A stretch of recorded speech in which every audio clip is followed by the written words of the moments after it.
Bienvenidos a un nuevo programa de A Ciencia Cierta.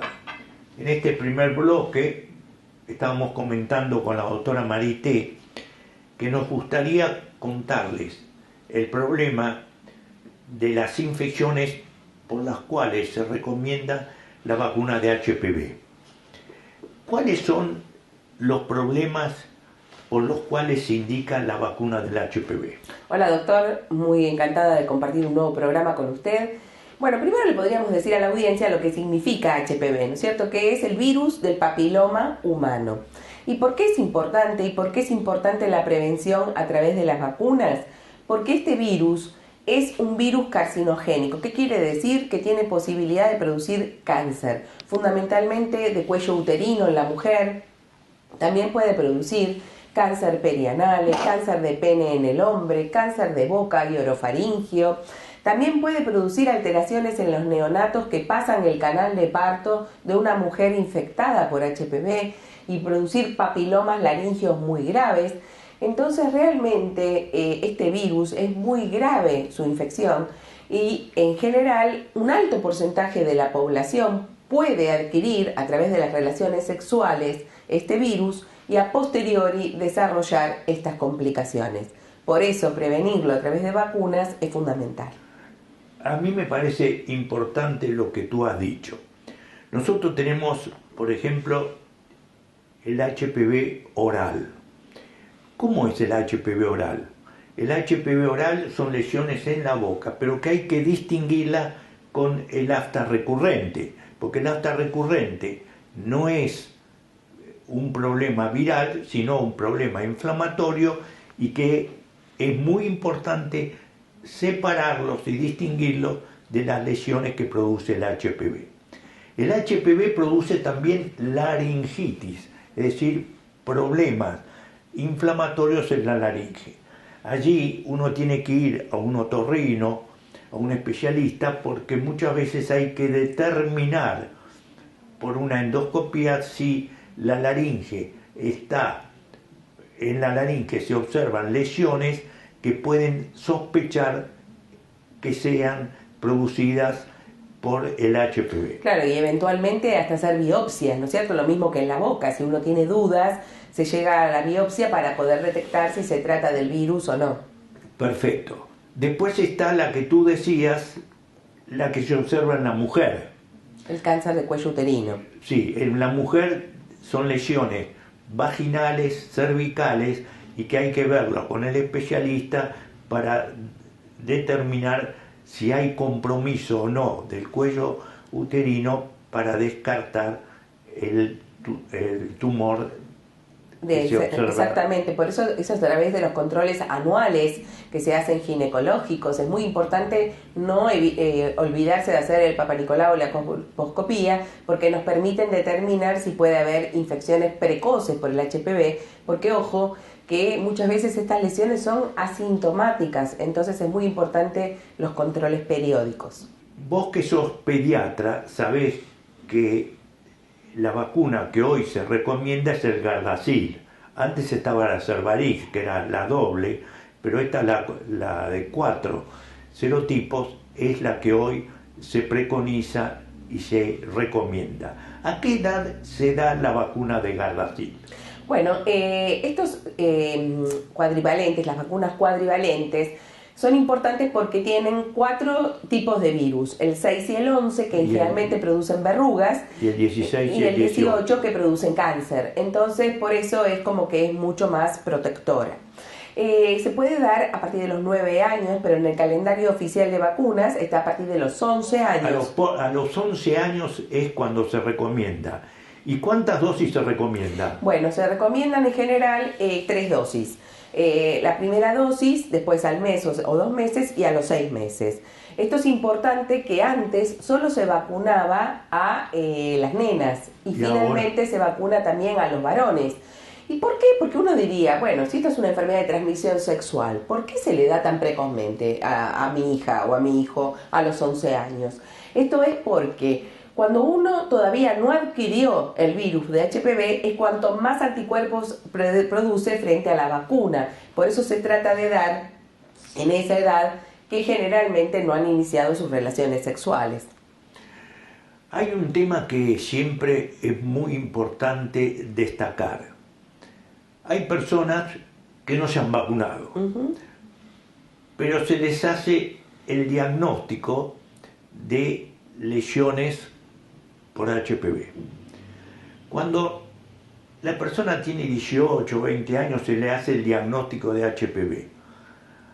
Lo que tenemos que saber es que la vacuna no es curativa del HPV, pero que muchas veces nosotros la indicamos porque las lesiones pueden ser por alguno de los serotipos y con la vacuna se protege contra los otros serotipos. Además, siempre es conveniente vacunar a la pareja. Exactamente. Los CDC, los Centros de Control de Infecciones de Estados Unidos, dicen que hasta los 24 o 26 años podría estar indicada la vacuna sin ningún tipo de problema. Sí, y vos sabés que hay algunos estudios que dicen que inclusive se puede dar después de esa edad. Lo que tenemos que saber siempre es que la vacuna no es para curar el HPV, sino es para prevenir algunos serotipos que el paciente no haya tenido y prevenirlos si no lo tiene. Exactamente. Y es importante determinar que el uso del preservativo, que es muy importante para todas las enfermedades de transmisión sexual, no evitan el 100% al HPV, entonces porque puede ser a través de contacto, ni siquiera se requiere penetración para poder adquirir el HPV. Por eso es muy importante, como usted dice, la prevención de la persona y su pareja sexual. Sí, entonces, para sintetizar el tema, el HPV es una infección para la cual existe vacuna. Exactamente.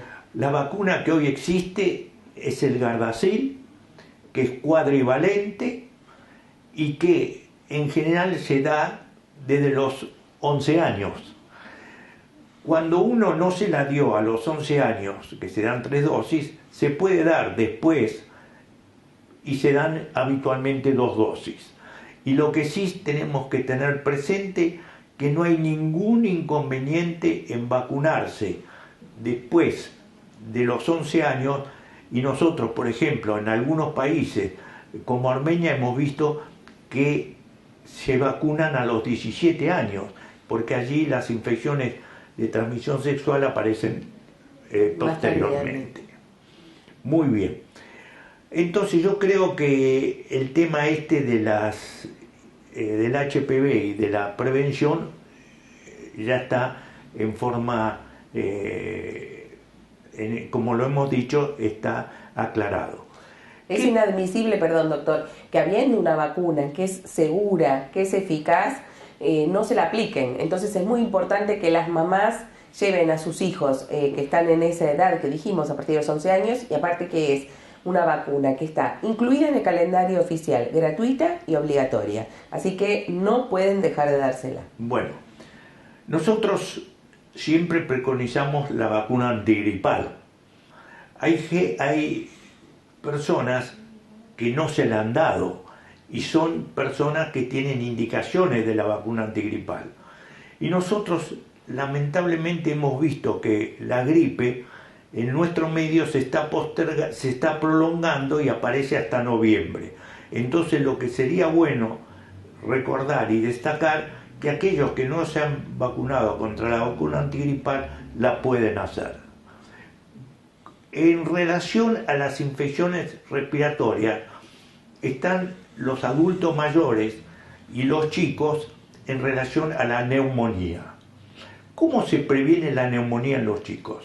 Bueno, la neumonía en general en los chicos, más del 80%, son virales y hay un resto que son bacterianas. Dentro de las bacterianas está el neumococo, que antes era el Haemophilus influenza, que también tenemos vacuna, y con el neumococo prácticamente también disminuimos mucho la incidencia de neumonía por este germen. Esta vacuna se da a los 2, a los 4 meses y al año. Es una vacuna 13 valente, quiere decir que tiene 13 serotipos o 13 subtipos de neumococo. y que entonces de esta manera los chiquitos estarían prevenidos para la neumonía, fundamentalmente para la meningitis, porque este germen también produce meningitis. Lo que es importante tener presente es que esta vacuna contra la neumonía y el neumococo es un buen acompañante de la vacuna antigripal. Y también es una indicación muy importante en los adultos mayores. En los adultos mayores de 65 años, la vacuna contra el neumococo es fundamental. Y ahí tenemos la Prevnar 13 y la Neumo 23. Y muchas veces uno se da la Prevnar 13 y después de unos meses se da la Neumo 23. Y no es solo las personas mayores de 65 años, sino en cualquier edad que tengan comorbilidades, es decir, los que tengan problemas cardíacos, renales, respiratorios, diabéticos, insuficiencias cardíacas, los que tomen aspirina en forma prolongada, todos esos tienen que recibir también la vacuna del neumococo y antigripal también. Sí, y también hay que tener presente que la vacuna contra el neumococo, los chicos la reciben y después hay algunos que no la han recibido, pero tienen factores de riesgo y son adolescentes y ahí conviene también vacunarlos. Exactamente. Porque es una vacuna muy segura, efectiva y que realmente ha cambiado la película de las infecciones neumocócicas. Exacto, así como dijimos con el HPV, es muy importante que las mamás lleven los carnets de vacunas y bueno, las personas adultas lo lleven a su médico clínico, porque a veces no es tan frecuente en las personas adultas que tengan su carnet de vacunas, pero que todos lo pongan al día, porque las vacunas es la medida más eficaz para evitar infecciones graves. En resumen, mis queridos amigos, en este bloque hemos visto lo del HPV y la vacuna antineumocócica contra el neumococo, que es un buen acompañante de la vacuna antigripal.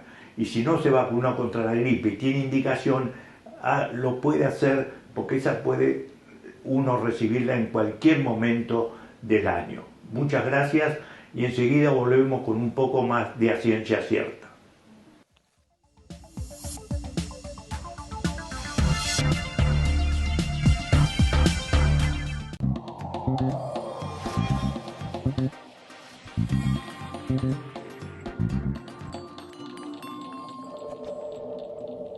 Muchos caminos por recorrer, destinos a los que llegar, lugares por conocer. Todo gran viaje comienza en Espasa.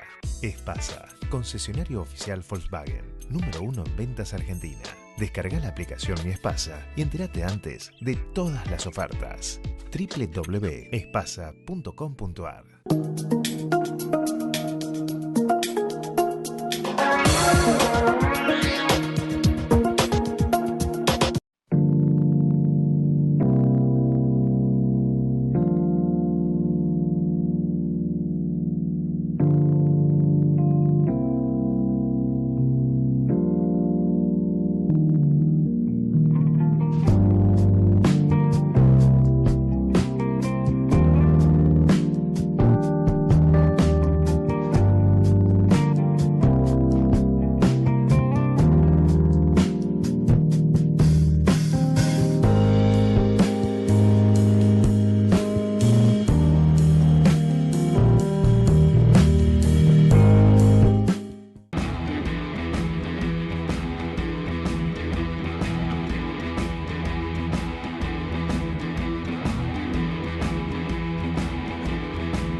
En el tratamiento de HIV.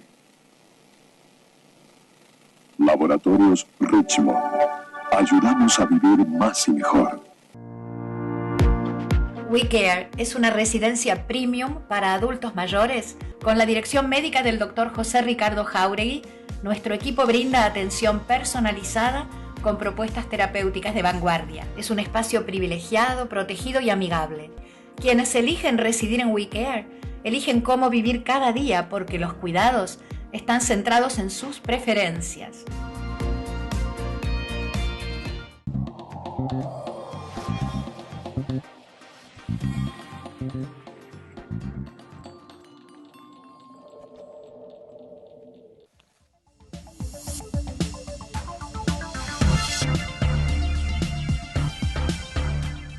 En este segundo bloque de A Ciencia Cierta, con la doctora Marité Rosanova, vamos a hacer un repaso de qué tenemos que hacer si uno va a ser intervenido, es decir, va a ser sometido a una cirugía.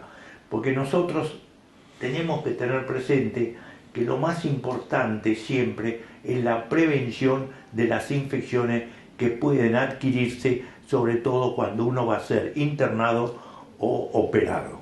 Exactamente, es muy importante evitar las infecciones del sitio quirúrgico. Es muy importante que consulte con tiempo al médico que lo va a operar para determinar qué es lo que debo hacer, porque, por ejemplo, hay que fijarse que muchas personas mayores no tienen su carnet de vacunas al día y es muy importante antes de una cirugía poner al día la vacuna antitetánica, por ejemplo. Después lo otro es cómo podemos hacer para evitar que la herida se nos infecte, sobre todo si se van a poner material protésico, en el cual una infección puede ser muy grave.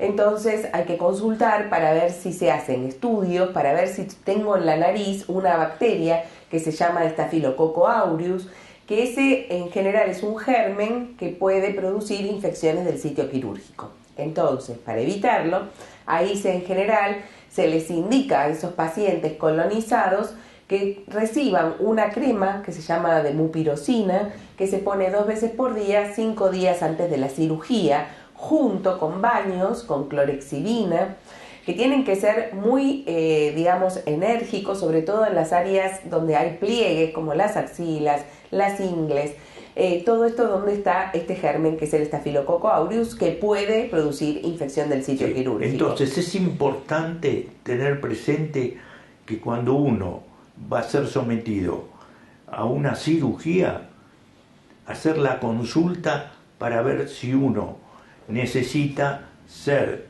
tratado o prevenido previamente antes de la cirugía. Exacto. Y lo que habitualmente se recomienda en los pacientes que son sometidos a cirugía, una prevención o profilaxis con un antibiótico dirigido al estafilococo y que habitualmente se suele dar una sola dosis previa a la cirugía y no como muchas veces uno hace, que toma varias dosis frecuentemente. Eso me parece que es importante tenerlo presente. Claro, dependiendo del tipo de cirugía, por ejemplo, ¿sí? Porque si es una apendicitis, por ejemplo, ahí sí se prolonga un poco más el tratamiento antibiótico, pero en otros casos, como usted bien dice, solo se hace el antibiótico en la inducción anestésica y después no se hace más. Sí. Hay un grupo de pacientes que son los que tienen cardiopatías, es decir, problemas cardiológicos en el corazón, sobre todo en las válvulas, y esos pacientes que tienen problemas valvulares hay que tratar de contactarlos, evaluarlos y recomendarles que cuando ellos tengan un cuadro febril consulten al médico. ¿Por qué?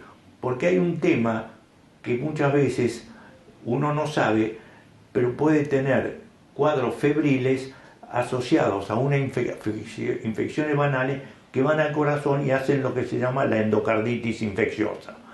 Los otros días nosotros tuvimos un paciente que nos contaba que cada 3 meses, 4 meses tenía 2-3 días de fiebre, se le iba, 2-3 días de fiebre y se le iba.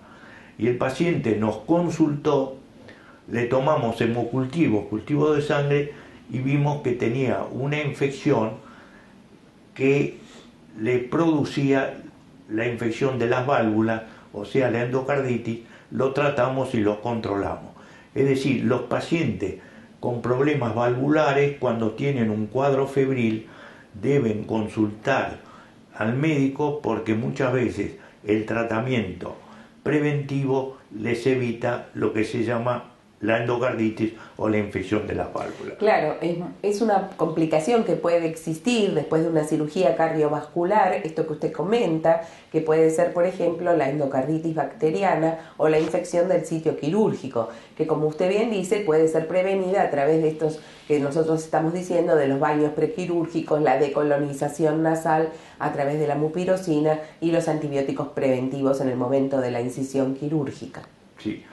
Hay un tema que habitualmente nosotros lo estamos jerarquizando, que es la evaluación previaje. Y entonces tenemos el capítulo de infecciones del viajero. ¿Y por qué te digo esto? Porque en las infecciones del viajero hay situaciones que no son habitualmente tenidas presentes, pero que son muy importantes. Por ejemplo, uno de los temas que hemos visto, que por ejemplo en la India hay mucha rabia y en algunos países latinoamericanos hay rabia. Entonces, cuando uno va a esos países, Perú, Colombia, la India, etc., uno se pregunta, ¿qué vacunas tendría que recibir? Dijimos que algunas veces nos piden la vacuna de fiebre amarilla, pero en relación a la rabia, es importante tener presente que si uno va a esos lugares, es trascendente que uno haya recibido 2 dosis de vacuna antirrábica, porque con 2 dosis de vacuna antirrábica, si uno tiene en algunos de esos países una mordedura por un perro, por un gato, por un animal, uno ya está muy protegido y se tiene que dar 2 o 3 dosis más, pero ya está muy protegido a diferencia de los que no están vacunados. Claro, es importante determinar la consulta previo a un viaje, por lo menos un mes antes, con un médico infectólogo dedicado a la medicina del viajero, porque de esa forma uno puede ver en los mapas qué enfermedades son prevalentes en cada lugar, como usted bien dice, por ejemplo en el caso de la India, que la rabia es muy importante, Bolivia, Perú, etcétera.